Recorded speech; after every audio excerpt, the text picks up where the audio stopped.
Hi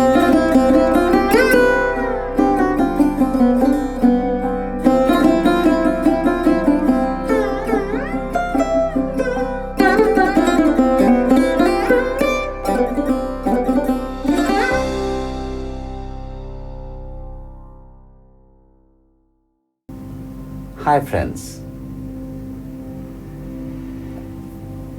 just in our last episode we have learned how to tune our instruments. And today also, before learning the saregamas, the right hand, left hand movements, we must learn one very essential thing: how to do some upkeep of your instrument. The thing which you will face the most is breaking strings. When you are practicing at that time, you will quite often see that in Sarod, especially because we have very sharp bridges, so that's why quite often the strings snap. And today we will learn how to restring. So this episode, I think, is going to be very essential for all the Sarod learners. So, and you can always refer to this in future also, when maybe first 15 days everything is peaceful, then one fine morning you see, oh my God. So at that time, what are the things we need? We need strings, and usually in Sarod we use 4 different strings, means thickness wise. Usually we use steel strings for the first and second string. The gauge of those are called, the thinnest one is called 00, or the madhyam string, that is also used in chikari or in tarafs, quite a few. Then the second string is called single 0, which we use in our second string, and all these 4 strings, so that is also used quite a lot. That is the single 0. In pancham we use a copper string, and the thickness of that varies. Some people use it 32, which I prefer personally, 32, but some wants to do it with 30 gauge. Lower the number, it becomes thicker. So the copper string gauge is either 32 or 30, and the 4th string is a brass string, which is gauge is either 30 or 32. If you are using the 3rd string 32, then you use it at 30. If you are using that at 30, then you have to go to 28. So either 28 or 30 is the thickness of the 4th string, which is the brass strings. And in taraf, we just use 2 strings, the single 0 and the 00. So that's it. And these strings you will get in many places, mainly Indian musical shops. In Calcutta, you get it in Lal Bazaar area. There are plenty of shops where if you just tell them this number, you can get it. Or there are few online shops also nowadays where you can procure it. And another very important stuff which you need is a wire cutter. You can get it in any hardware shop. Even you can order it in online, in Amazon or other sites. So wire cutter is also very essential. Now, what to do? Be very careful, and if you are in an area where it is very hot and humid, then apply some powder, talcum powder in your hand, so that you don't have moisture in your hand.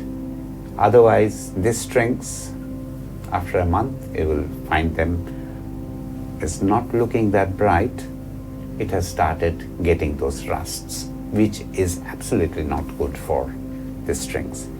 And when you open it from this coil, you have to hold it very nicely. Otherwise, if you just keep it, that entire coil can get absolutely spoiled.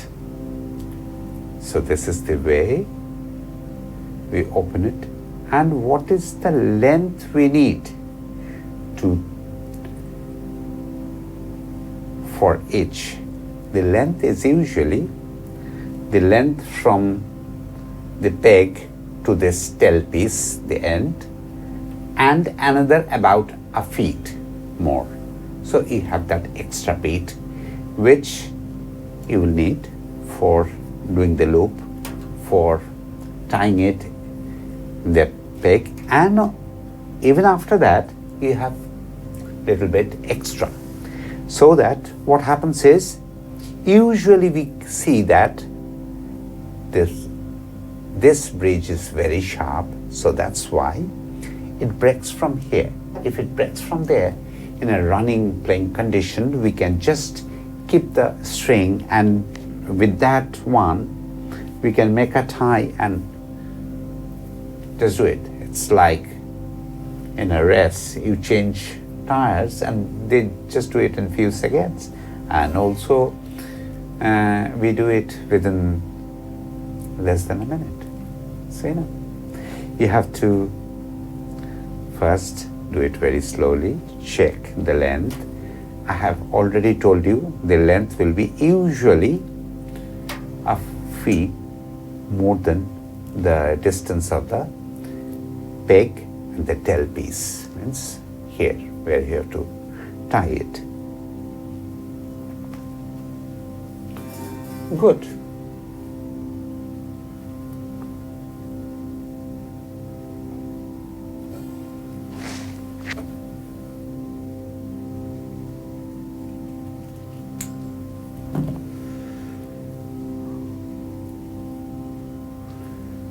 So before leaving it, just keep it nicely folded. So your string is,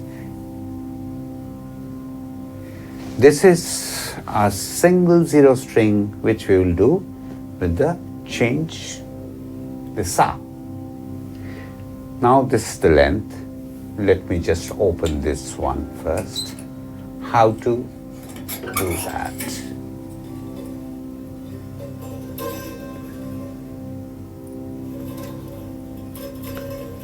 This side is pretty simple.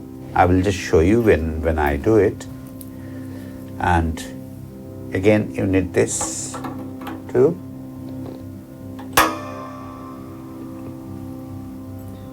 Be very careful with this string because these are quite dangerous if you don't throw it in a bin. Now, friends, peg. In the peg, you will see there is a very tiny perforation there. The string goes in, then you take it out. It will again go in. You take it this way and then again in, and then about an inch. Second time when you take it, and you have to bend it and hold it like that, and then just pull it. That's it. Your knot is done in this side. It is pretty simple. And when we tune it, the peg, at that time we will make sure that the string is going over top of that length, which is 1 inch more. Now, the tricky part. How do we have to do it? With your right hand, about an inch, you hold it with your right hand. With your left hand, these two fingers, you are doing it like that. the symbol will be almost like a symbol of the age symbol, it's like that. And this is the most important part. You have to hold it with your left hand really tight, and then with your right hand fingers, this is the first thing. Once you do it, it becomes like that. You are done. That's the most tricky bit. It will take some time for you to get used to it. Then hold it with this right hand and just turn it a few more times so that your loop is nicely done. And you have to keep the end of the wire facing towards the loop, towards the knot, so that if it is facing to the other side, then when you increase the scale, it might open. So, do it like that. That helps. Now, what do we do? This one. Goes in.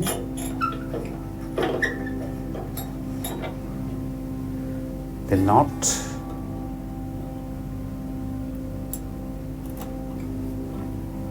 And once you put it in, you have to push it with your nails so that the noose is tight. Now, don't hold it from here, then it can just come off. So hold it in this fashion, and now you have to, and when you are doing it, make sure what I told you, because the strings are going on top of that little bit of string which is just came out from that part of the peg. Okay, and you are doing it. How you are doing it? It is anti-clockwise. These 4 strings are, when you have to hold it, it is anti-clockwise, means going up is anti-clockwise. Make sure, because in this bridge also you will see there is a small groove. So this goes inside, and here in this second bridge there is also its designated place. So do it slowly, and with the help of the piano tuner again, you have to tune it, because we are tuning this second string which is tuned in C. You have to tune it in C, the Sa. Then after you have reached the C, just pull it a little bit, string like this. Can you hear that it has again gone down? It will, because the string is just settling down with the tension of the instrument. So,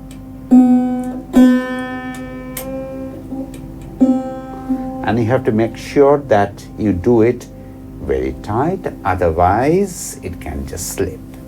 So that was the main technique of doing it. Friends, you have to practice with the strings quite a few times before you master this loop. I'm showing you again. Hold it with your right hand, these 2 fingers, thumb and the point. The distance will be about an inch. Then with your left, these 2 fingers, thumb and the point, you fold it and make it like a edge sign, and you have to hold it very tight, because before you make this, it needs to be very tight, otherwise you will not get that noose done properly. So after that, that's it. And then you have to keep holding it with you are holding it with your right hand, and you're folding it, and keep the end of the string facing towards the not towards the nose, and then it will look like that. It will take some time for you to get used to that, and you might have a little bit of strings giving some trouble, but you will get used to it. It is very, very essential for long distance students so that they know how to do with this. And already in the previous episode we have learned how to tune our instrument. Stringing the tarafs are quite demanding, and for that you have to open all the main strings. So I will not suggest you to do it right now. We will learn it in our advanced course, because that is going to be a bit demanding, and by that time you will be already knowing how to do it, the main strings. So in the information you will know exactly which number string is required for which string. And also sometimes maybe in 3 months or 4 months time you will see the few of the pegs becomes very slippery.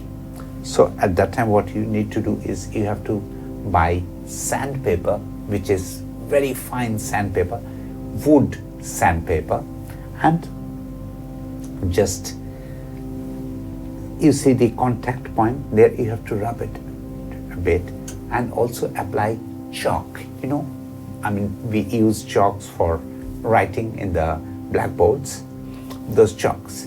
After you just do that sandpapering, then on top of that just apply some chalks. We will do those in our few episodes later. We will also see those, but those are the tiny things. You have to learn how to upkeep your instrument. Always keep it very clean. Use and never leave your instrument open. Like when you are not practicing, please put a cover on top of that. Sometimes we don't put it in the box, in the instrument case box. You can just put it in some nice and dry place, but always keep a cover on top of that so that it doesn't get the moisture. The moisture and the dust are not good for any musical instrument. So friends, even after this, if you have any question regarding this, you have to keep trying. It will not come in a day. It will take some time to get used to that knot. Once you are done, you're okay. So, any confusion, go through that video once more. I think it will be fine. Thank you very much for joining in this Sarod learning class. And you will also see that we are using many jargons, which I have thought of making a small glossary of that. So the jargons or the signs which we are using, like C, D, E, F, and certainly you will get a diagram of the Sarod at the end of this episode, and also in the episode number 3, which will help you to remember that you need to tune which string in which order or in which scale. Thank you very much.